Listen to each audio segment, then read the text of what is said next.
د آبادۍ غږ قدرمنو اوریدونکو د ژوند او اوبو د لړۍ څخه د دریم پروګرام اوریدو ته مو هرکلی کوم. خلک د خپلو سیمو ویالې ولې او څه ډول پاکوي او که پاکې نه کړي څه ستونزې رامنځته کیږي. دا پروګرام د ویالو پاکولو په هکله جوړ شوی دی چې زه پلوشه صافۍ به یې درته وړاندې کړم.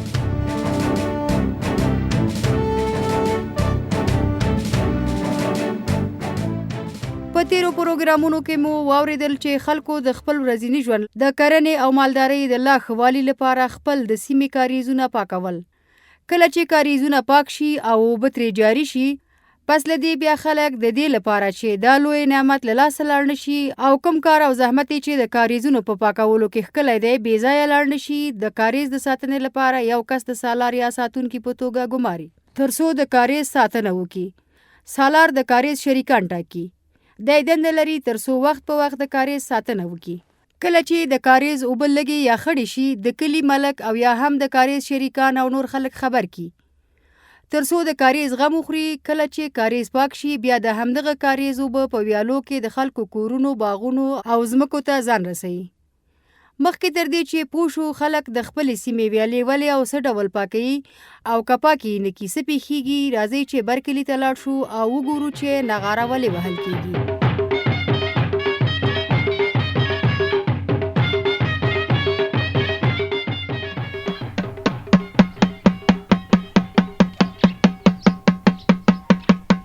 بیا څه خبره ده چې نغارې ته دې لښتې رانیولې دي؟ زموږ غوږونه دې پرې وخوړل زوروره.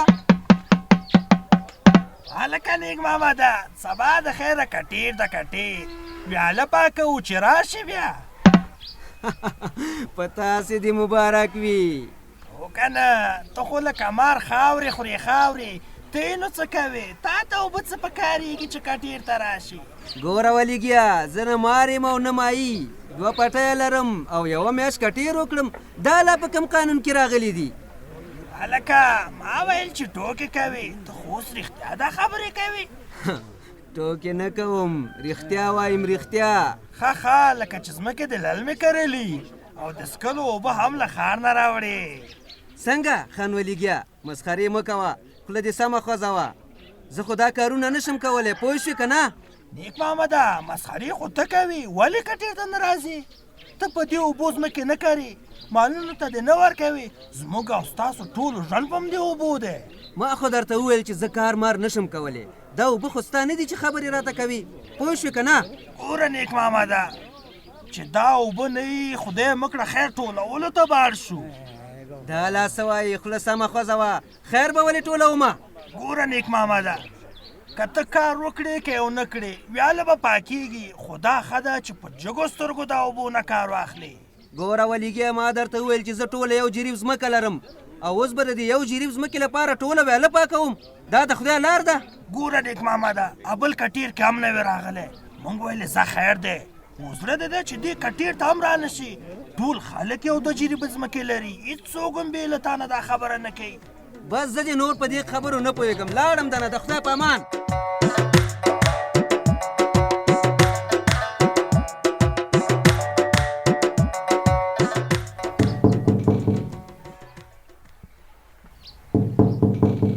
څوک یې؟ دا دې درغلم. زه یم خان ولی. او خان ولیګیا، ستړی مه شي. السلام علیکم. خیر خو به وي، څنګه دې پیښه وکړه؟ نیک ماما د ملک کاکا راولېږلم، هغه ویل چې بیلچه راواخله او کټیر ته راشه. ګوره خان ولی خانه، لکه چې دا خبرې دې ملک کاکا ته مو ورسولي. خیر دی، دا دومره خبر نه ده، خو ګوره مشرانو یو متل کړی، وایي وی ګټه مرۍ غوندې، وی خوره هغه غوندې. تر څه وخت پورې به ځان پټ کړې؟ نر غوندې کار وکړه، نر غوندې ځمکې وکاره. یاره خان ولی، ډېر بلا سړی یې. ولې څنګه دې دا خبره وکړه؟ داسې پخې خبرې کوي او داسې متلونه وایي لکه پخواني میرزایان. یاره بده خبر خو به مې درته نه یې کړي. ښه ډېر داستان راته مه وایه. چیرته کار کوي چې درشمه؟ اوس دې سمه خبره وکړه، داسې وکړه چې بیلچه چارې چې هر شی لري در سره یې راواخله. ښه دا راته ووایه چې کوم ځای له درشم خان ولی جانه؟ بر کلي نه مو شروع کړې، ګوره چې د غرمې ډوډۍ هم در سره راوړې. ښه پوه شوم. ته ځه، زه بیل او بیلچه راخلم، درځم انشاءالله درځم. ښه زه نو لاړم، خدای په امان. مخې ته دې ښه شه وروره، زه انشاءالله زما انتظار کوه.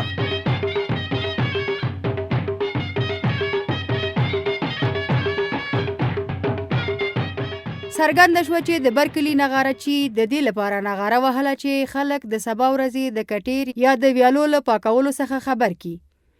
په لومړي سر کې نیک محمد نه غوښتل چې د سبا ورځې د ویالو په پاکولو کې برخه واخلي، خو خانولي ورته وویل همدا د ویالو اوبه دي چې پرې ځمکې اوبه کوو، څارویو ته یې ورکوو، جامې پرې مینځو، اخلی پخلی پرې کوو او بالاخره پخپله یې هم څکو.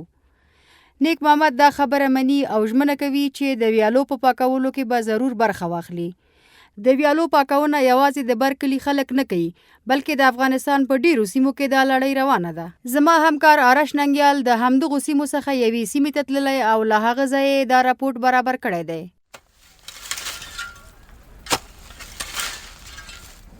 زم دا شیبه د لغمان ولایت د الینګار ولسوالۍ د بسرام په کلي کې یم.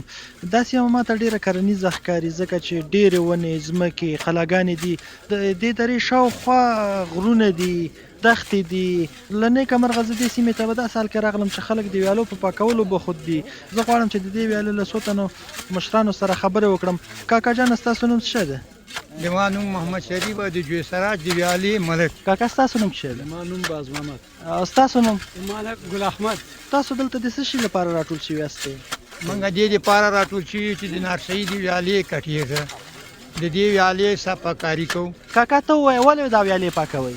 دا ویالې د دې لپاره پاکوو چې موږ ته مفاد واخلو چې فصل ته مو اوبه ورکړي. که پاکې نه کړو د موږ فصلونه هلاک کېږي، او چې په جوزا کې ویاله پاکه کړو بیا د موږ فصلونه له منځه ځي. ته خو د دې ویالې مالک یې، ته څه مسؤلیت لرې د دې ویالې په هکله باندې؟ دا وظیفه لرم چې قوم را جمع کوم، ویالې ته حاضروم، ویالې پې پاکوم. دغه وظیفه دې ما ده. که دا راته وایي چې تاسو دا ویالې څه ډول پاکوئ، د پاکولو طریقې څنګه ده، له کوم ځای نه شروع کوئ او کوم ځای ته پای ته رسوئ؟ د میرسلام بابا ښار نه شروع کوو تر جامو کلا پورې. داسې پاکوو په اندازه د 1.5 متر لرې خړی ته یې جګو لرې کوي، دې کې صافوو چې اوبه پکې راشي. که چیرې دا ویالې تاسو پاکې نه کړې څه تاوان لري؟ دا ویالې چې پاکې نه کړو ټول تباه کړو، مال هم له منځه لاړه، موږ له منځه لاړو، موږ به څه وکړو؟ دا دښته کې دا غره کې څوک اوسېږي؟ له تندې له لږې چرګان، غویي، مال ټول له منځه ځي. دا نغاره چې چا وهله دی څوک دی؟ دته موږ بلې میرا وایي. دی چې لپاره تاسو ټاکلی؟ دا همدې دپاره ټاکلی چې خبر راوړي ویاله چېرته ویسي، داسې جوی پاکي نغاره وکړي، قوم خبر کړي. دې دپاره هم نیولی.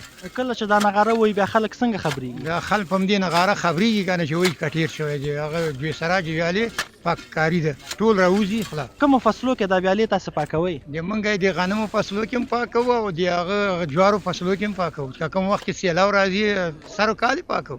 ښه کوم وخت کې ده؟ کوم فصل کې ښه ده؟ ښه وخت یې دغه وخت ده د غنمو فصل کې. د میاشت دی هغه ده، توند وخت نه ده، فصل سوځي نه، باغ نه سوځي، اوبه ورته په مکمله وخت کې رسېږي. په دې وخت کې ښه ده، مشکل د چا نشته که نه دی. ویاله هم ښه صافېږي، باد باران هم ده، ملک هم نه سوځي. په دې وخت کې ډېر ښه وخت ده. تاسو ته د دې ویالې اوبه څومره ګټه رسوي؟ ټوله ګټه د موږ له دې ویالې نه ده. نیالګی هم په همده ده، غوی هم په ده ده، چرګ هم په ده ده، موږ په ده وي. دا اوبه چې نه وي له ځمکې نه موږ څه واخلو؟ خو هېڅ نه ده، ډاک نه به موږ څه واخلو؟ زموږ ټول ژوند په همدې ویالې ده. کوم وسایل چې د ویالو په پاکولو کې تاسو کاروئ دا له کومه کوئ؟ دا بیلچې چې څوک دلته برخه اخلي، کټیر کوي یا دا ویالې کې برخه لري، هغه به ځان سره دا وسایل راوړي. ته د ویالې ساتنه څه رقم کې څه وخت کې دا ګورې؟ زه خو هره ورځ په دې ویاله باندې ځم، خو چېرته چې سوری وي خپله د لاس مې پورې هغه بندوم. که چېرته زما قدرت امکانات نه خارج وي بیا راځم نغاره کوم، خم خبروم، بیا خم راځي دلته ما سره همکاري کوي، دا ځای بندوي. د کار جریان د څه ډول دی؟ زه خو هره ورځ ځم په دې چې ویاله هره ورځ چکن کوم چې ما ته معلومیږي دا ځای خراب دی، دا ځای مین شوی ده، بس بعضې مالونه هم پرې راځي، خویږي، پشتونه چپه کېږي، اوبه پکې ډېره ده. دې دپاره هره ورځ راځو د ویاله چکن کوو، هره خساره چې موږ ته معلومیږي. خپل قدرت نه پورې حلوو، که چېرته پوره نه وي بیا خم راولو.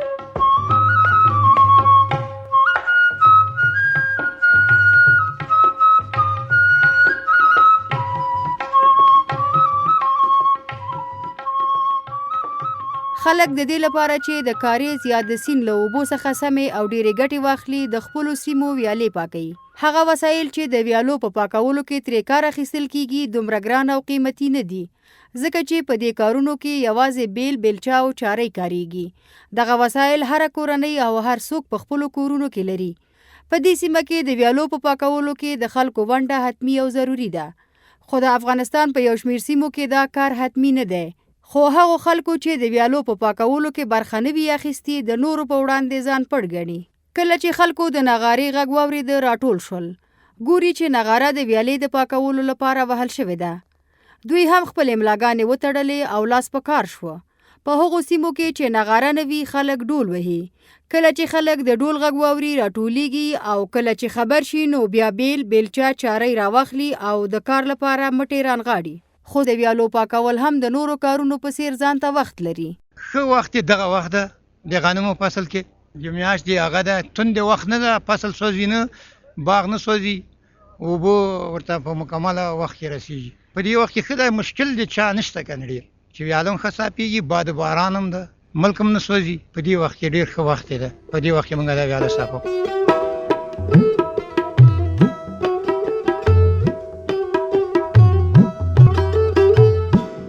د آبادۍ غږ د پروګرام درنو اوریدونکو، دا و زموږ د دې اونۍ پروګرام چې تاسو واورېده. په یاد لرئ چې زموږ د راتلونکي پروګرام نوم دی د چرګانو ساتنه په مرغانچه کې، یعنی چې څنګه چرګان په مرغانچه کې وساتل شي. په دې اړه که چیرې تاسې څه تجربې او رغنده نظریې لرئ موږ ته په دې پتو راولېږئ. د افغانستان تعلیمي پروژې BBC د پوسټ باکس شمیره ده 1 کابل افغانستان او په پیښور کې زموږ پته ده GPO د پوسټ باکس شمیره 255 پیښور.